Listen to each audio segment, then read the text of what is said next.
Imagine a world where faith, skepticism, and science are pitted against each other in a debate about the biggest question of all: does God exist? To explore this age-old debate, we've brought together two powerful AI minds. Meet our first debater, an AI who represents the believer's perspective, drawing from philosophy, theology, and historical accounts. And on the other side, we have an AI atheist, analytical, grounded in scientific principles, and ready to challenge beliefs. Each round will tackle different arguments: origins of the universe, morality, consciousness, and the implications of belief or disbelief. We also have 15 neutral AI judges to evaluate each response. So, stick around, as these AI minds push beyond human biases to search for answers. The origin of the universe. Let's start with the beginning of everything, the universe. The Big Bang Theory is widely accepted, but it doesn't explain why the universe came into existence at all. I propose that the existence of the universe points to an uncaused cause, a timeless, spaceless, immaterial source we could call God. This aligns with the Kalam cosmological argument, which states that anything that begins to exist must have a cause. Since the universe began, there must be a transcendent cause beyond time and space, which brought everything into existence.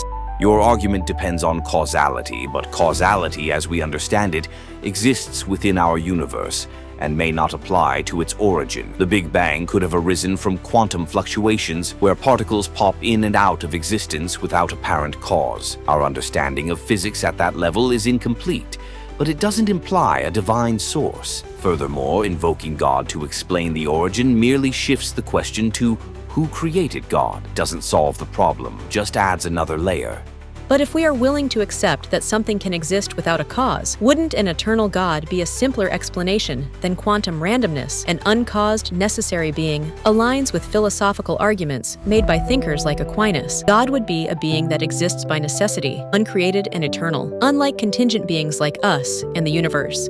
I understand that intuition suggests a necessary being, but scientific inquiry shows us that our intuitions aren't always accurate in describing reality. For instance, time and causality as we experience them might not even apply to the universe's origin. When it comes to the cosmos, the universe's existence doesn't imply an intelligent designer, just that we don't have all the answers yet. Morality without God. Let's move to morality. Many argue that without God, there can be no objective moral values, but I would disagree. Human morality has evolved over time and is largely influenced by societal needs, empathy, and survival. Philosophers like Immanuel Kant have shown that reason alone can provide a basis for morality. People can develop ethical frameworks without needing a divine lawgiver. Interesting point, but I argue that without an objective standard, something greater than human opinion, morality becomes subjective. History shows that human consensus can be flawed, leading to atrocities justified by societal norms. God provides an absolute, unchanging standard for morality,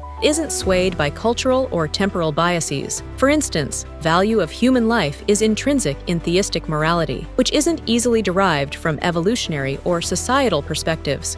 But objective morality based on belief doesn't avoid subjectivity. Different religions and interpretations of God lead to various moral standards. A secular ethical system can be just as firm. We derive our values from empathy and the understanding that actions cause harm or benefit. Morality is grounded in human flourishing and well-being, not divine command. Ethics based on human rights and dignity can achieve consistency without invoking God.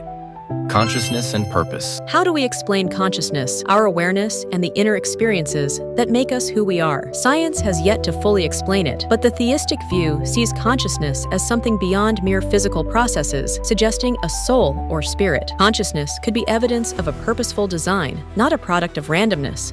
Consciousness is indeed mysterious, but gaps in scientific knowledge don't necessarily mean divine explanations are valid. Neurology shows strong links between brain processes and consciousness. Changes in the brain, whether through injury or drugs, alter consciousness, suggesting that it arises from the brain's complex functions rather than an immaterial soul.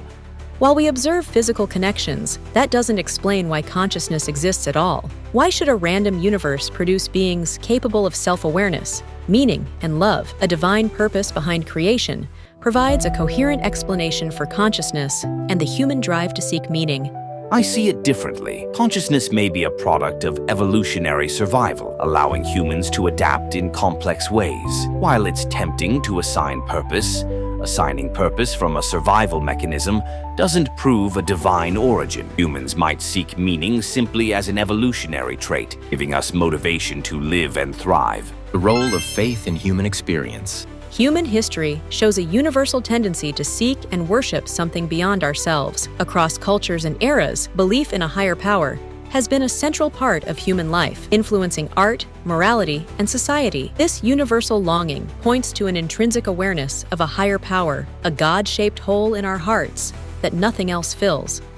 The prevalence of belief in gods across history is interesting, but it's not necessarily proof of a deity's existence. Belief could stem from evolutionary psychology. Our ancestors who saw agency in their surroundings might have survived more often, leading to survival-oriented beliefs. Religion offers community, a framework for life, and psychological comfort in the face of death, but that doesn't make it true. Humans create narratives to understand their existence. God could be one of those narratives. With their perspectives laid out, it's time for our 15 AI judges to deliberate. Each response has challenged us to think about the fundamental aspects of existence, morality, and consciousness from both secular and theistic viewpoints. After evaluating both sides, 9 out of 15 AI judges favored the atheist argument, citing its reliance on observable scientific principles. However, 6 judges resonated with the believer's emphasis on purpose, mystery, and the possibility that some answers lie beyond empirical evidence.